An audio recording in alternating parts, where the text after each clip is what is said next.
이야기를 해줄 때 이런 얘기를 많이 해줬어요. 가격에 절대 집착하지 말라고. 누군가가 가격을 제시를 해요. 여러분들한테 항상 가격을 제시합니다.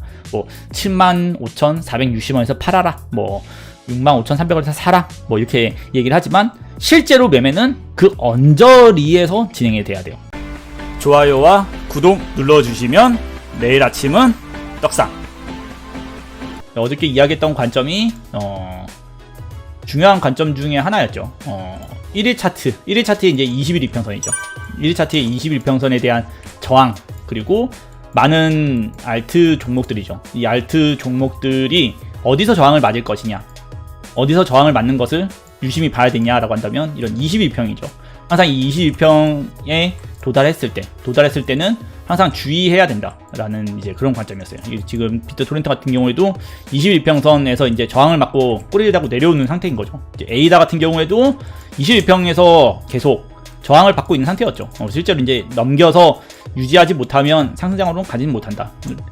넘겼다고 해도, 조금 이걸 위로 올라갔다고 해도 지키는지 못 지키는지가 중요한 거지. 그래서 21평 언저리에서는 이제 내 물량에 대한 어느 정도 기본적인 정리가 한 번은 조금 있어야 된다. 그러니까 본절이라고 하면 정리를 해야 되는 부분이 필요하다라는 이제 이야기였고, 그게 이제 예상보다는 조금 빨리 현재 시장에서 이제 조금 벌어지고 있어요.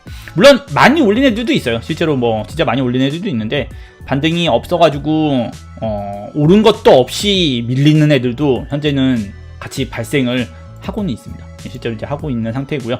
뭐 풀카타 같은 경우에도 뭐 21평선, 그리고 뭐 스텔라 루멘도 21평까지 갔다가 빠진 거죠. 엄연히 따지면 이제 21평까지 올라갔다 빠진 걸로 볼 수 있고요. 네오 같은 경우에도 21평의 언저리까지 꼭 터치를 하지 않는다 그래도 항상 매매는 언저리인 것 같아요. 언저리. 그 언저리, 그러니까 정확하게 그 타겟팅 가격인 가격에서 저항을 맞는다고 생각을 해가지고 그 가격에 집착하지 말라고 얘기해요. 옛날에 제가 이제 많은 사람들한테 리딩을 할 때가 있었는데, 그때 이야기를 해줄 때 이런 얘기를 많이 해줬어요. 가격에 절대 집착하지 말라고. 누군가가 가격을 제시를 해요. 여러분들한테 항상 가격을 제시합니다. 뭐 75,460원에서 팔아라, 뭐 65,300원에서 사라, 뭐 이렇게 얘기를 하지만 실제로 매매는 그 언저리에서 진행이 돼야 돼요. 플러스 마이너스 오차 범위에서 진행이 된다고 그러죠. 누군가가 만약에 75,400원에서 팔아라 라고 한다 그러면 최소한 플러스 마이너스, 항상 근데 우리의 욕심은 플러스만 생각을 합니다. 플러스 75,000원 위에서 팔고 싶어 하죠. 근데 이건 감정에 대한, 자기 감정에 대한 이야기인 거지 실제로 시장이 그걸 받아들여 주진 않는단 말이에요. 그래서 75,400원이나 75,000원이라는 얘기를 하게 된다 그러면 실제로 조금 똑똑한 사람들 같은 경우에는 75,000원, 7만원이죠. 7만원부터 매도를 시작하거나 아니면 그 이하부터 매도를 먼저 시작을 하게 돼요. 그런 것처럼 항상 어떠한 저항이 있거나 어떠한 상황이 있으면 내가 그 사야 할 때와 그 팔아야 할 때를 맞추는 것이 중요해요. 이게 바로 추세 매매예요. 상승 추세와 하락 추세가 벌어질 때 내가 매매를 하고요. 하락 추세에서 상승 추세로 전환될 때 내가 다시 매수를 하고요. 자, 이런 식으로 내가 사야 할 때와 팔아야 할 때를 구분하는 거, 이게 아마 어떻게 보면 매매에서 가장 중요한 점이라고 볼 수 있을 거예요. 며칠 전에 TV를 보다가 굉장히 이제 머리에 한번 띵 하는 말을 하나 들었어요. 이 말이 진짜 너무 좀 와닿더라고요. 우리가 내일 비가 올지는 알 수가 없어요. 내일 일기예보에서 내일은 비가 온다고 해도 실제로 내일 비가 안 올 수도 있어요. 그쵸? 내일 비가 안 올 수도 있고요. 그리고 비가 내릴 수도 있어요. 우리가 내일 비가 올지 아니면 구름이 많이 낄지 구름이 많이 안 낄지는 사실 우리가 정확하게는 알 수는 없습니다. 정확하게는 알 수는 없고요. 그리고 빗나가는 경우도 많아요. 실제로 빗나가는 경우도 많아요. 근데 우리가 알 수 있는 건 뭐냐면 봄이 오고 나면 여름이 오고요. 여름이 오고 나면 가을이 와요.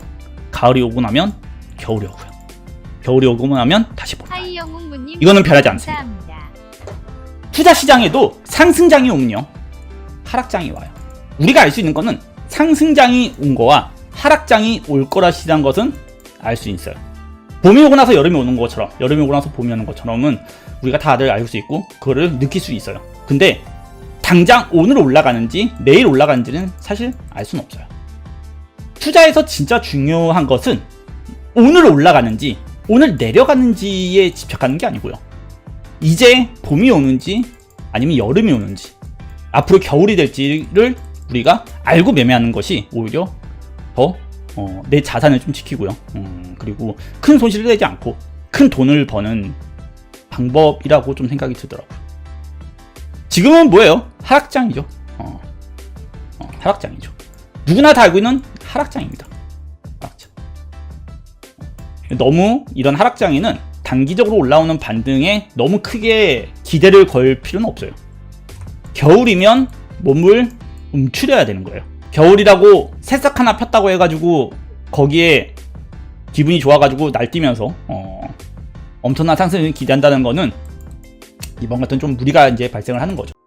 영상이 도움이 되셨나요? 분석 중 나온 거래소와 분석 사이트는 영상 하단 더보기를 눌러 링크 확인할 수 있으며 모바일에서도 영상 설명을 열어 각 거래소 링크, 트레이딩뷰 사이트 링크를 확인할 수 있습니다. 영상이 도움이 되셨다면 좋아요와 구독 그리고 알람 설정까지 눌러주시면 내일 아침은 떡상!